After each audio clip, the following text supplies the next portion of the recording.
సదాశివసమారంభాం వ్యాసశంకరమధ్యమాం అస్మదాచార్యపర్యంతాం వందే గురుపరంపరాం. జ్యోతిష్ శాస్త్రాన్ని భావితరాల వారికి ప్రసాదించిన ఋషుల యొక్క పాదపద్మాలకి నమస్కారం చేసుకుంటూ, అలాగే నాకు ఈ జ్యోతిష విద్యను నేర్పిన గురువర్యులు జ్యోతిష బ్రహ్మ కీర్తిశేషులు శ్రీ ఈరంకి సూర్యనారాయణమూర్తి గారు, సూర్య శ్రీ దైవజ్ఞ గారి యొక్క పాదపద్మాలకి నమస్కారం చేసుకుంటూ, ఓం శ్రీ మహాగణాధిపతి నమః, శ్రీ గురుభ్యో నమః, హరి ఓం.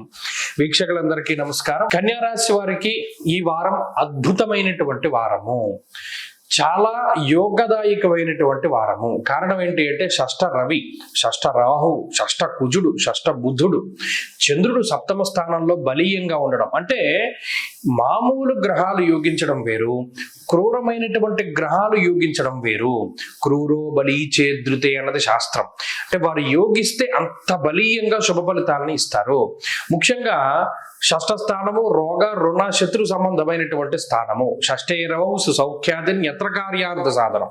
అలాగే వస్త్రలాభో ధాన్యలాభ ధనలాభ యశస్తదా గౌర్భూమి శత్రునాలాభ షష్ఠ స్థానగతే రాహో అన్నారు. అంటే ఇటు చూసుకున్నా కూడా మీ మీదకి వచ్చేటువంటి గొప్ప సైన్యాన్ని నిలువరించగలిగేటువంటి శక్తి.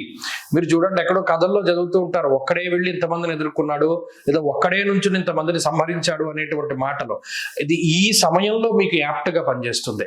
మీరు ఒక్కరే ఉంటారు రణభూమిలో, అటుపక్క బోళ్ళంతమంది నుంచుని ఉన్నా కూడా ఏకచక్రాధిపత్యంతో మీరు ఇక్కడ నుంచి సంధించేటువంటి మాటల బాణాలు కానీ, ఆలోచనల బాణాలు కానీ, లేదా మర్యాయితరత్ర స్థితిగతులు కానీ, మీకుండేటువంటి వేల వేల సైన్యంతో కూడి ఉన్నటువంటి సమస్యలన్నింటినీ కూడా పటాపంచలు చేస్తాయి. అంత దారుణమైనటువంటి శక్తి వస్తుంది, సడన్ గా వస్తుంది. మీరు అనారోగ్యం బారిన పడ్డా, అప్పుల పాలైపోయినా, శత్రువులు మీ మీద దాడి చేసినా, మీకు అసలు శక్తే లేనటువంటి స్థితికి చేరుకున్నా కూడా మీరు నిలబడి ఎదుటివాడిని నిలవరించగలిగేటువంటి శక్తి ఈ గ్రహస్థితి ఇస్తుంది. ఇప్పుడు ఈ వారంలో ఉండేటువంటి ఈ సమయము చాలా గొప్పది. ఈ సమయాన్ని మీరు సద్వినియోగం చేసుకోగలిగితే ఏ విధంగా చేసుకోవాలి? శత్రు దుర్భేద్యమైనటువంటి రాజ్యాన్ని ఏర్పాటు చేసుకోవాలి అన్నా, శత్రువుల బారి నుండి మిమ్మల్ని మీరు కాపాడుకోవాలి. శత్రువులు అంటే ఎవరు? అంతర్గత శత్రువులు, బహిర్గత శత్రువులు.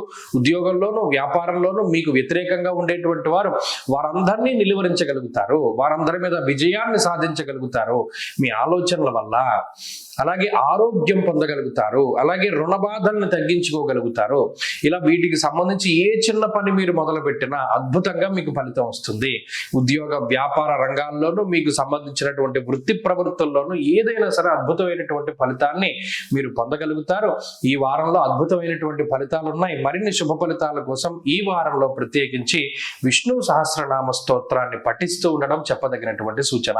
ఈ వారంలో కలిసొచ్చేటువంటి రోజు బుధవారంగా చెప్పవచ్చును. అదృష్ట సంఖ్య 2, అదృష్ట వర్ణము ఆకుపచ్చ. తదుపరి తులారాశి.